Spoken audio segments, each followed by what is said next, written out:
Welcome to the Carroll County Schools Podcast. Our 24-strong family is committed to positively changing lives while being recognized as a premier school district. We believe every student deserves to graduate ready to be enrolled, enlisted, or employed, and engaged in their community. That's why we make their future our mission.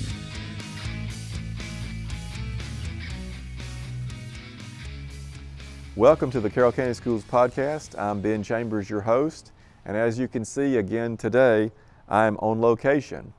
And our theme this year is Elevate. And so I'm talking to successful leaders around our system about how they elevate. What do they do to elevate preparation, execution, and performance? How do they go about that? What do they think about it? And then what is their best advice for other leaders to do the same in their own worlds? And today, as you can see, I'm at Central Middle School, and I'm here with agriculture teacher Lucas Brock. Really glad to have you with us, Lucas. Absolutely. I'm thankful to be here, thankful to be able to have this conversation and share a little bit about what we have going on here at Central Middle School and just in general with Carroll County Schools and the Agriculture Education Department. So thank you for having us. Yeah, we really appreciate your words and what you'll have to share today. So tell us kind of what's going on here around us. Where are we? So currently we're sitting at the Carroll County Schools Agriculture Center. It's a facility that's been long in the making. It started really in 2021, the year 2021, with a gift from Pilgrim's Pride here in our community. And this is a 10-acre agriculture facility where we have livestock on campus. We have 2 heifers right now. It's a pasture with around 8 acres of pasture of the 10-acre facility. We're sitting under a pole barn that's multifunctional. We host county chicken coos here. We have the sawmill set up. We've been running logs with students, milling our own lumber for student projects around the county. So it's a great facility. It's a wonderful place for not just our students here at Central Middle School, but students across our county. That's fantastic. It's really, it's a beautiful spot and a lot going on. I'm glad to let other people see a little bit from a different angle of what goes on up here. Now, I have to say, the first 2 people in this podcast series that I interviewed, first one was Mr. Coward, 45 years of experience. Then I had Rich Finley with 28 years of experience, he said, in education. I think this is his 29th. And then I come to you, and this is only your 6th year teaching, right? Yes, sir. So I started my career in 2019, and then there's a little thing that happened in the year 2020 that cut my first year short. Absolutely. But yeah, this is year 6. Loving it. It's I realized quickly in 2019 I'm where I'm supposed to be. Very fortunate to have started my career here in Carroll County Schools in the system in which I went to school in. So to be able to be home serving the students of my community, I'm very thankful for that. That's great. And what really drew my eye to Lucas was the fact that despite the fact that it's only your 6th year, you've already had great success here at Central Middle School. We've seen the success of your students in competitions. We see this facility. We see a lot of other things you have going on. So it was interesting to me to think about you bringing something from the ground level up to where it is now. Yeah, absolutely. I mean, when we started our ag program here in 2019, I mean, it was the first middle school ag program of its kind in our county. We had at that point we had 5 high school ag programs and a young farmer program. But middle school was uncharted territory for Carroll County, and that really goes back to a vision of mine a long time ago. But yeah, so building the program from the ground up has been really neat. And while we have had success, I always want to point that back to we've had outstanding students, and we have an outstanding community that supports us. Behind every successful ag program, whether it's here in Carroll County, across the state of Georgia, across the nation, it goes back to there's one defining characteristic, and it's the community support. And while this is a wonderful facility and we've had wonderful things happen, we've had some students win awards, both at the local, state, and area levels, and been recognized on the national level, that wouldn't happen without our community. So it's the success we experience is ultimately it's not just what me and my students do, but it's a collective effort of everybody. So yeah. Well, you mentioned your vision coming in, so let's kind of roll back and give people a sense of what the whole process. So what, as you started, this was brand new ag program here at Central Middle School, also new for the county school system to be doing middle school ag. Yes, sir. What was your vision?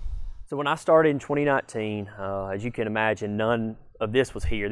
These were I guess where we're sitting at, these pine trees are probably 80 to 100 foot tall, and oaks and hardwoods of various species. But when I came in, I said, I want to start a program where students feel that they have a place within the school building. Kind of similar to my story.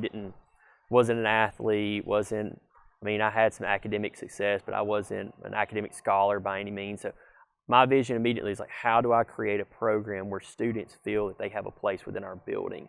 As I said, well, I want students to be able to compete in various career development events. I want them to design and conduct community service activities that they don't just see the impact in our community, but they also develop leadership skills and a passion in our FFA motto, which is one of the 3 components of agriculture education, which says living to serve. I want them to have that service-based heart, true servant leadership. So my vision to start with in 2019 said, how do I develop a program quickly where students feel that they belong? Because most of our students here at Central Middle, while we're a rural community, I would say probably 70 to 80% of my students here are non-traditional ag students, meaning they didn't grow up on a farm like I did, or they didn't have land access like you did as a kid there, Ben. My vision was quickly, how can I do that? And so I said, well, we're going to go as many competition trips as possible. So we're going to compete in livestock evaluation. We're going to compete in public speaking events. We're going to compete in forestry and natural resources.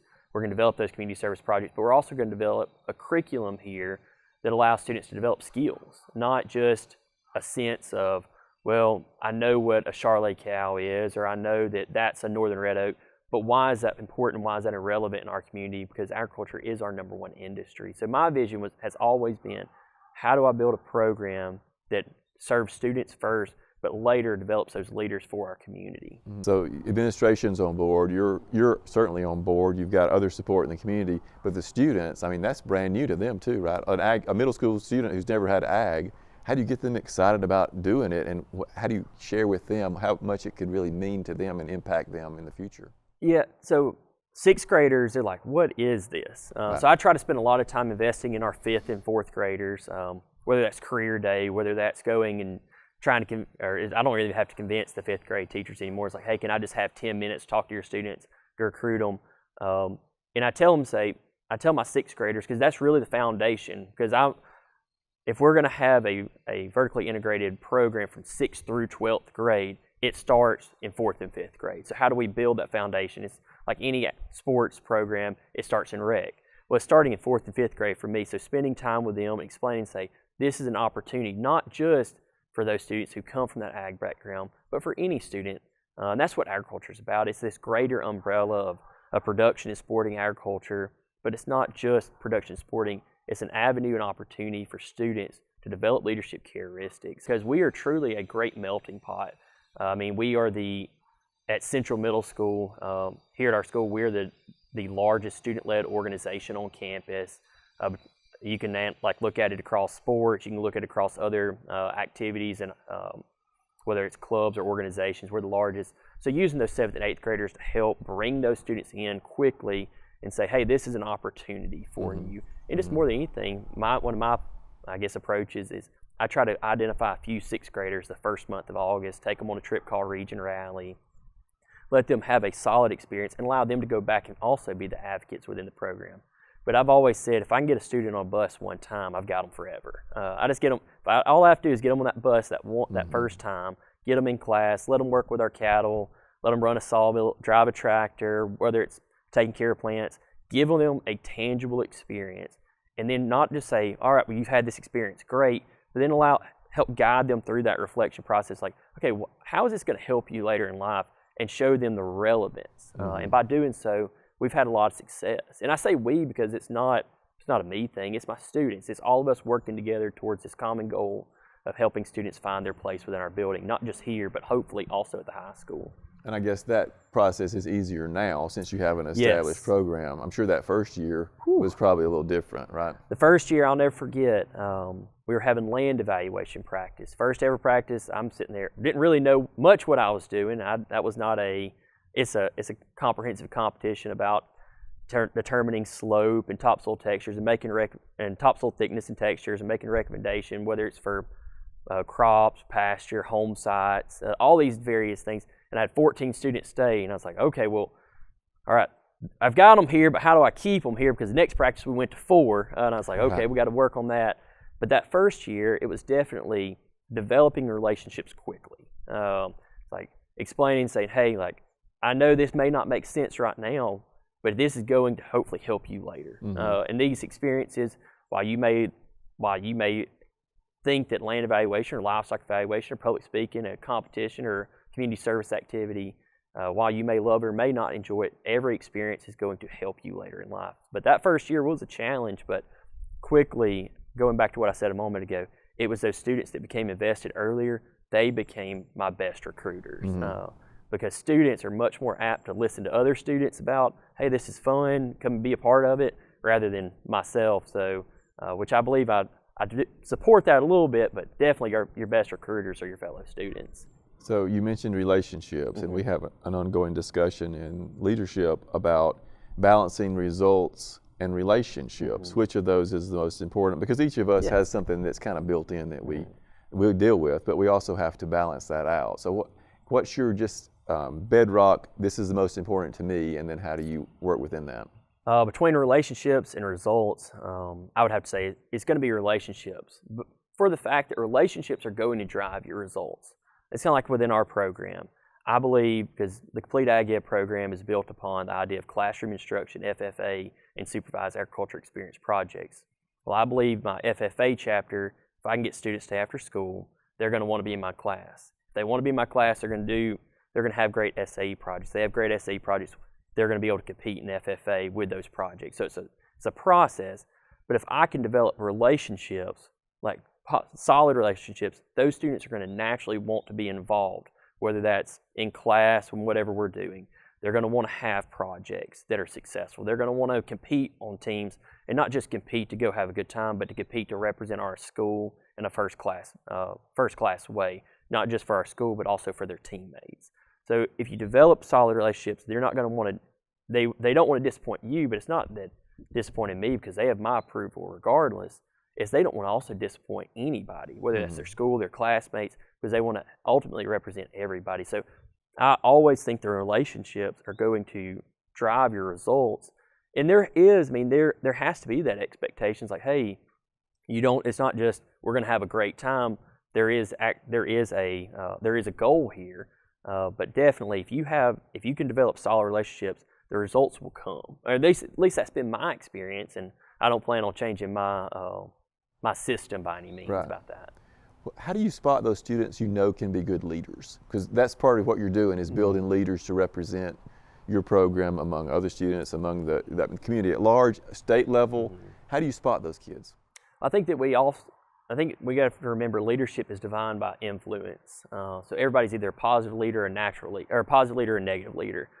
So when I think about trying to find those leaders, those positive leaders that are going to help elevate our program more, I try to look for the students that are quietly serving. I mentioned earlier, learning to do, doing, learn, earning, live, living to serve is our FFA motto. So how are those students serving? And maybe for them it seems like it's not that big, whether it's staying after a chapter meeting, picking up trash, or just saying, hey, Mr. Rock, how can I help you at the teacher breakfast? Who are my quiet leaders? Because your quiet leaders are always the ones who have the true servant leadership at heart, and those are the ones that are always going to help drive your chapter and your program. So I'm always looking for the quiet leaders, like who are the ones that are doing the small things right all the time. Because by identifying those students, we're always going to have great leaders within our program, great ambassadors for our program. Have you ever had a student who, when you knew they were very capable and very talented and had what it took, but somehow let you down, let the program down? Have you had to deal with leaders who didn't really fulfill their potential? Yes, and I would almost say it's a little heartbreaking for the fact because you invest, and then they do something, whether it's saying something they shouldn't, or maybe it's on a trip they don't live up to your expectation. We're maybe eating lunch somewhere, or we're at state convention not being invested.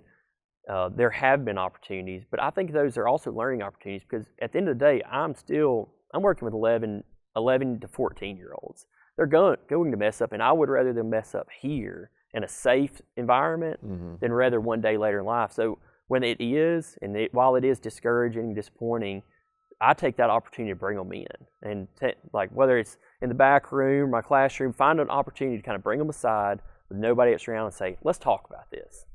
Because by talking about it and addressing it, we can move forward. Because I believe in turning the sheet every day. Like yesterday's behind us, okay? We're going to move on. If something did happen, say, all right, moving on, we're going to move on, for the fact that just because it happened doesn't mean that it has to define us. Because I think about some of the best leaders, they still make mistakes. I make mistakes every day. Absolutely. And let people down. Right. But that constant effort of trying to move forward and ensure that our program continues to grow, that comes with some difficult and hard conversations that goes back to, but how do we strengthen that relationship? Because a relationship cannot be strengthened unless we hold each other accountable. Because I tell my officers, like, if there's something that you see I'm not doing a good enough job in, I want you to let me know, because I want to be able to elevate those experiences for each of you.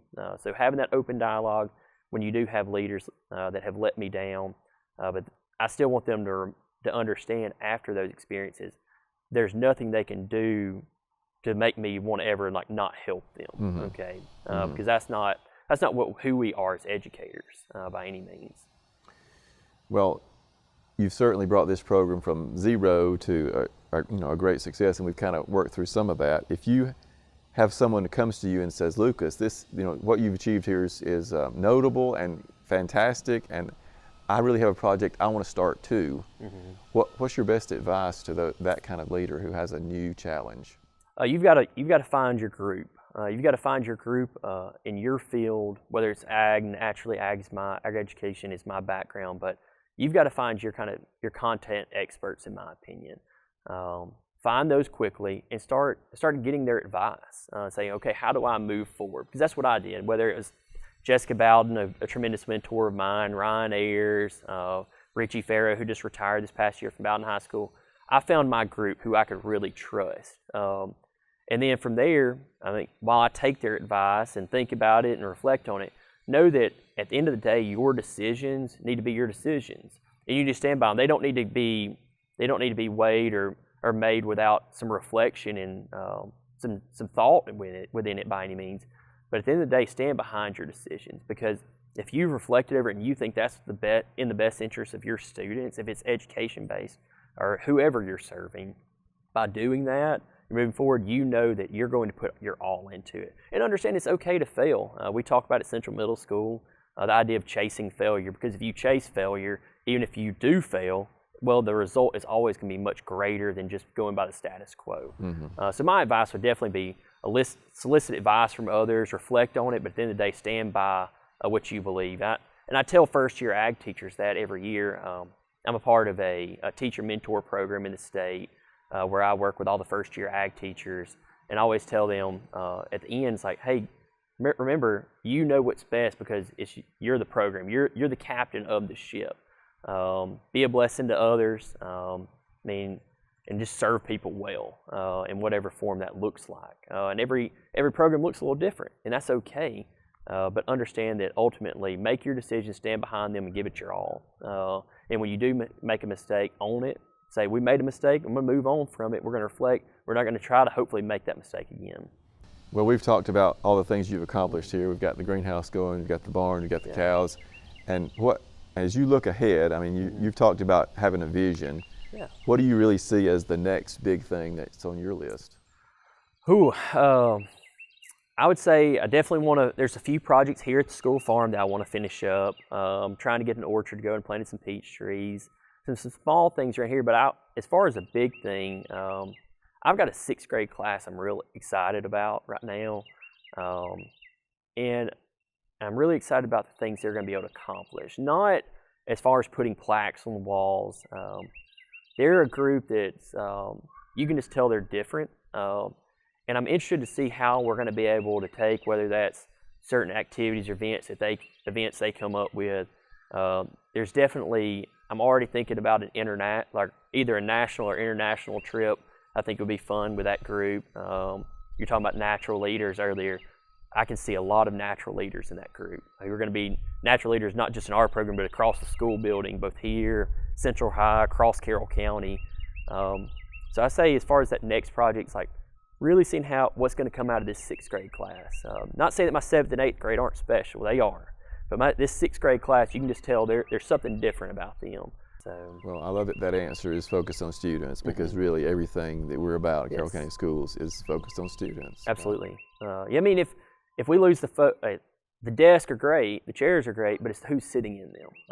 And while I try not to have the students sit at the desk much, I'd rather them be out here and working with their hands. We've always got to keep in mind that who we're serving is what matters. What their experience is, how we make them feel every day, knowing that if they know that they have our approval, we can continue to grow our system. And that sounds a little selfish that we want it to grow and be successful, but it's not the idea of our system being successful, but it's our county in 5, 10, 20, 30 years, because it starts here with the work that happens in that school building every day and the other school buildings around this county. But it starts with them. That's got to always be our focus, whether that's ag, the academic courses, athletics.